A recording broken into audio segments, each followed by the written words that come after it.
1973 में Egypt Syria मिलके अपने अरब अलाइज के साथ यूएसएसआर की सपोर्ट से एक सरप्राइज अटैक लॉन्च करती है इसराइल पे, ताकि रीगेन कर सके अपने वो टेरिटरीज के जो उसने लूज़ की हैं 6 डे वॉर में। लेकिन इसराइल अपने यूएस के साथ मिलके डिफेंड करने में सक्सेसफुल होता है। इजिप्ट और सीरिया लूज़ कर जाते हैं और सीज़ फायर अनाउंस कर दिया जाता है, जिसके रिस्पॉन्स में अरब्स क्या करते हैं कि ऑयल प्राइसेस, क्योंकि ऑयल मार्केट को वो कंट्रोल करते हैं, ऑयल प्राइसेस को 70% से इंक्रीज़ कर देते हैं, जबकि प्रोडक्शन 5% डिक्रीज़ कर देते हैं। तो ये हमारा 1973 का वर्ल्ड फर्स्ट ऑयल क्राइसिस पैदा होता है, और जिसके प्रेशर में आके अब इसराइल को कैप्चर की गई जो टेरिटरीज इजिप्ट और सीरिया की हैं वो रिटर्न करनी पड़ती हैं। लेकिन वो जो एरिया उसने वेस्ट बैंक का, पैलेस्टाइन का कैप्चर किया था, वो अभी भी उसके अंदर अपनी कॉलोनाइजेशन इंक्रीज कर देता है और उसको रिटर्न नहीं करता। 1980 में इसराइल अपना कैपिटल प्रोक्लेम कर देता है जेरूसलम को, जिसको यूएन तो कंडेम कर देता है, लेकिन वो उसको अपना इंडिविजिबल कैपिटल अनाउंस करता है। 1981 में वेस्ट बैंक में टेंशन्स बढ़ जाती हैं वाटर सप्लाई के ऊपर और रिसोर्सेज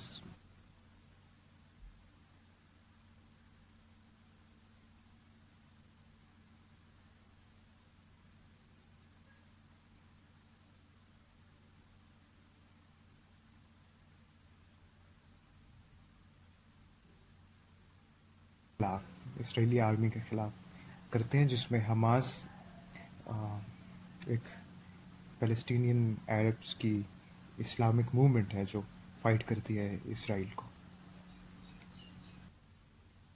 1993 में ऑस्लो एग्रीमेंट होता है, ये एक पीस मेकिंग अटेम्प्ट होती है, जिसको म्यूचुअल रिकॉग्निशन एग्रीमेंट भी कहते हैं, और इसका फ़ायदा ये होता है पैलेस्टाइन को कि ऑटोनॉमी दी जाती है गाज़ा और जेरिको के शहर को वेस्ट बैंक में। 1995 में West Bank partition plan announce होता है, पैलेस्टीनियन कंट्रोल्ड एरियाज उसमें शो किए जाते हैं, मिक्स्ड एरियाज और एरियाज अंडर इसराइली कंट्रोल। लेकिन मेन जो थॉर्नी इश्यूज हैं उन पे अभी भी डिसएग्रीमेंट रहता है, जैसे कि स्टेटस ऑफ जेरूसलम और रिटर्न ऑफ पैलेस्टीनियन रेफ्यूजीज, जिसकी वजह से वायलेंसेस मज़ीद बढ़ती हैं।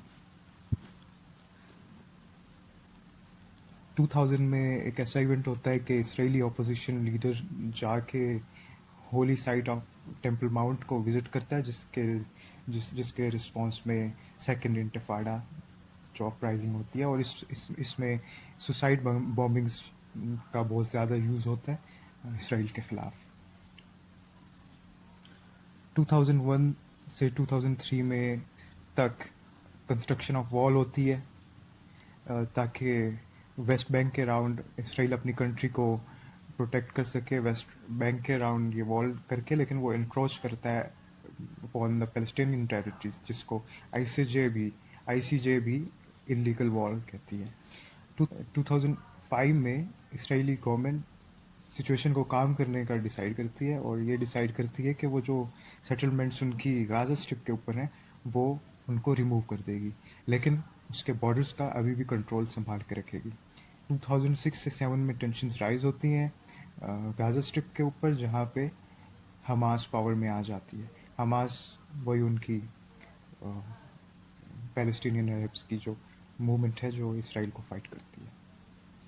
इसराइल इसके रिस्पॉन्स में ब्लॉकेट इम्पोज करता है रीजन के ऊपर, अपना गाज़ा स्ट्रिप के ऊपर, और फिर भी हमास उनके साथ रॉकेट्स यूज़ करके इसराइली टेरिटरीज पे अटैक करती रहती है। 2007 से लेके 2014 तक violence is kept on building up. फिर एक दिन 2014 में Israeli warplane pounded the Palestinian territory, destroying around 50,000 houses, 100 schools, hospitals, and the area's only power plant. This was the biggest humanitarian disaster that the people of Gaza had ever faced. आखिर में अब current situation ये है कि बहुत सारी complexities हैं, peace is nowhere on the horizon, right? Gaza इसमें वेस्ट बैंक में पैलेस्टीनियन टाउन्स और विलेजेस भी हैं, उसके साथ में 150 इसराइली कॉलोनीज़ भी हैं। जेरूसलम को दोनों अपना कैपिटल मानते हैं, और इस सिचुएशन में एक पार्टीशन प्लान कार्व आउट करना इम्पॉसिबिलिटी लगता है। इसके अलावा 2018 में यूएस ने ये डिसाइड किया था कि वो अपनी एम्बेसी इसराइली कैपिटल जेरूसलम में शिफ्ट करेगा, जिसका मतलब वो जेरूसलम को इसराइली कैपिटल डिक्लेयर करता है, उसको एक्नॉलेज करता है। जिस जिस जिस बात को यूएन ने भी कंडेम किया है, और पैलेस्टीनियंस भी रिजेक्ट करते हैं। और इसी तरह से वो किसी भी किस्म के पीस प्लान को और या अमेरिका को एज अ पीस नेगोशिएटर नहीं मानते, उसे पैलेस्टीनियंस इससे कंसिडर ही नहीं करते।